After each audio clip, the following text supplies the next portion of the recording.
ये जो प्रोटेस्ट मेरे घर के बाहर हुआ, ये प्री प्लान प्रोटेस्ट था। ये अचानक नहीं हुआ, ये पूरा प्री प्लान था।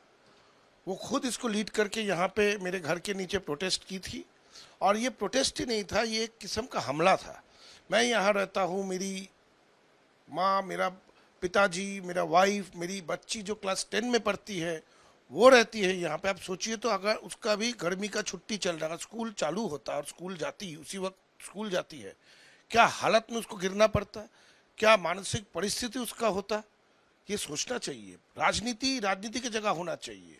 किसी के घर में आके वहाँ पे आप इस तरीके के हरकत कर रहे हो, ये नहीं होना चाहिए। ये समझना चाहिए हर किसी को कि ये हमेशा होगा नहीं। इसका रोक इमीडिएटली होना चाहिए। इसके खिलाफ जो भी व्यवस्था लेना है वो व्यवस्था लेनी चाहिए, ताकि ऐसे घटनाएं ना घटे, किसी के साथ भी ना घटे, चाहे वो कोई भी राजनीतिक दल के हो, कोई भी मतादर्श के हो, ये किसी के साथ भी ना घटे, ये देखना चाहिए। इस मामले को लेकर आप सिर्फ थाने तक जाएंगे या फिर आप कोर्ट में भी जाएंगे? हम अभी थाने पे कंप्लेंट किए हैं, देखते हैं थाना क्या करता है, उसके बाद हम अपना नेक्स्ट पदक्षेप डिसाइड करेंगे। ऐसा लगता है आपको कि वो किस वजह से आ रही है, उन्होंने ये कदम क्यों उठाया? देखिए, वो अपना हार को मान नहीं पा रही है। अपना हार को नहीं मान पाना उसको ये सब करने में मजबूर कर रहा है। अरे, हर चुनाव में हार जीत होता है। हम लोग पिछले 15 साल से राज्य में क्षमता में थे। इस बार पब्लिक ने नहीं चाहा, जनता ने नहीं चाहा, तो हम लोग सरकार नहीं बना पाए। भाजपा ने सरकार बनाया, ये सत्य है, और इस सत्य को मान लेना चाहिए। और यही उनको भी मान लेना चाहिए कि वो एंटाली से नहीं जीती है। ये मान ले तो सबके लिए अच्छा है, उनके खास करके उनके लिए अच्छा है। दादा, अब अगर आप टीएमसी की बात कर रहे हैं तो कल वर्किंग कमेटी कम लोग आए थे।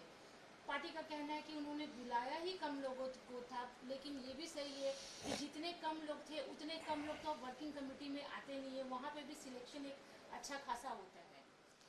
देखिए, 60 से ज्यादा विधायक हम लोग के पास है। 31 तारीख को जब मीटिंग बुलाए थे तब सिर्फ 20 एमएलए गए थे, अब सिर्फ 8 एमएलए गए हैं।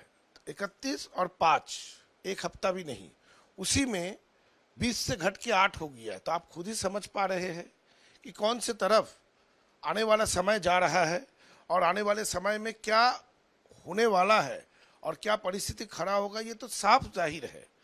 हम लोगों ने अपना प्रिंसिपल ऑपोजिशन लेजिस्लेटिव असेंबली के अंदर क्लेम किए थे।